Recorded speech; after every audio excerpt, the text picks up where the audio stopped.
Yesterday ലൈവിൽ ഷമീർ ചിരിച്ചത് കണ്ടു all fake. Flash back. ഞാൻ എന്താ ചെയ്യേണ്ടത്?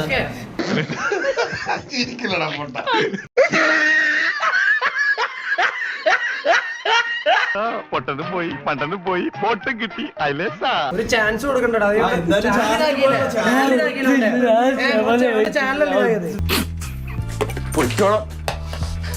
ഞാൻ ചിരിച്ചു പോയനെ.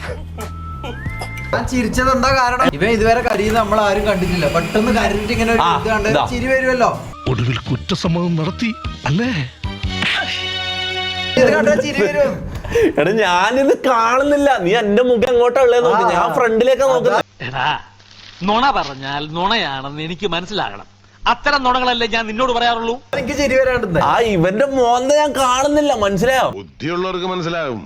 നിന്റെ ആക്ടിങ് തീരെ ശരിയായില്ല. പ്രത്യേകിച്ച് ശോകാഭിനയം തീരെ പോരാ. അപ്പൊ പക്ഷെ നീ എന്തൊരു എടാ ചിരി വരാണ്ട് നിക്കോ. ഇവന്റെ കൈ കയറി പിടിച്ചിങ്ങനെ അന്നേരം ആക്കി ഇവന്റെ മുഖം കണ്ട മൂക്കട്ടയിൽ ഒലിക്കുന്ന വായിൽ ഇങ്ങനെ വറക്കുന്ന ഇത് കാണുമ്പോ ചിരി വന്നിട്ടുണ്ടല്ലോ. ഇന്ന് രാവിലെ നോക്കുമ്പോ ഇഡ്ഡലി പൊട്ടി വീങ്ങുന്ന ഇവൻ ഡയറ്റ് ഒന്നും പറഞ്ഞിട്ട്. നീ പോയി കുറച്ചുകൂടി ഇഡ്ഡലി ഉണ്ടോ? ഓ അവിടെ ഇനി കൊണ്ടുവരാനൊന്നുമില്ല. ഇഡ്ഡലി അല്ലേ ഇരിക്കുന്നത്. എനിക്ക് നല്ല വിശപ്പുണ്ടെന്ന്. ഞാൻ കൊടുത്തില്ല ഒരെണ്ണം. തലക്ക് ഒരെണ്ണം ഞാൻ കൊടുത്തി. വിശപ്പ് മാറുന്നില്ലെങ്കിലേ വല്ല കാലിത്തീറ്റയോ പിണ്ണാക്കോ കാടിയോ എന്തെങ്കിലും ഒക്കെ കലക്കിക്കൊണ്ട് കൊടുക്ക. പത്തായം കൊണ്ട് നിറയട്ടെ. ഇവ ഇഡ്ഡലി എടുത്ത് ചുരുട്ടി പിടിക്കുന്നു. ഞാൻ ഒരെണ്ണം തലക്ക് കൊടുത്ത്. തിന്നു മുടിക്കാൻ മാത്രമായിട്ടൊരു ജന്മം. പ്രോപ്പർ ഡയറ്റ് ഇതായിട്ട് ഇവൻ പോയി മറ്റേ കട്ടയാക്കിട്ട് വരട്ടെ. ബോഡിയെല്ലാം കട്ടയാക്കിട്ട് വരട്ടെ. അതിനേക്കാൾ നല്ലത് എന്റെ ശവം എടുക്കണതല്ലേ? സംഭവം ഓന് വിഷമം ഉണ്ടായിരുന്നു ഉള്ളിൽ. നല്ല വിഷമം ഉണ്ടായിരുന്നു. പക്ഷെ ഇവൻ കുറച്ച് ഓവർ ആക്കിയോന്ന് എനിക്കൊരു സംശയം. എനിക്ക് ഉറപ്പില്ല. ഇത് പറയാൻ പറ്റില്ല. ഇവൻ കുറച്ച് ഓവർ ആക്കി. കാരണം എനിക്കെല്ലാം കരയുന്നുണ്ടെങ്കിൽ 10-20 മിനിറ്റ് എനിക്ക് കരയാൻ പറ്റും. ഈ അരമണിക്കൂർ 1 മണിക്കൂർ നിർത്താണെങ്കിൽ കരയാൻ പറ്റും. ഏതായാലും പൗലോച്ചായനെ ഞാൻ സമ്മതിച്ചിരിക്കുന്നു. ഭരത് അവാർഡ് കിട്ടുന്ന ഓവർ ആക്ടിംഗ് അല്ലേ കാഴ്ചവെച്ചത്. അതല്ലേ ഇത് സംശയം തോന്നുന്നത്. ഒന്നും മനഃപൂർവ്വം അല്ലായിരുന്നു. പിന്നെ അങ്ങനെയൊക്കെ സംഭവിച്ചു പോയതാ.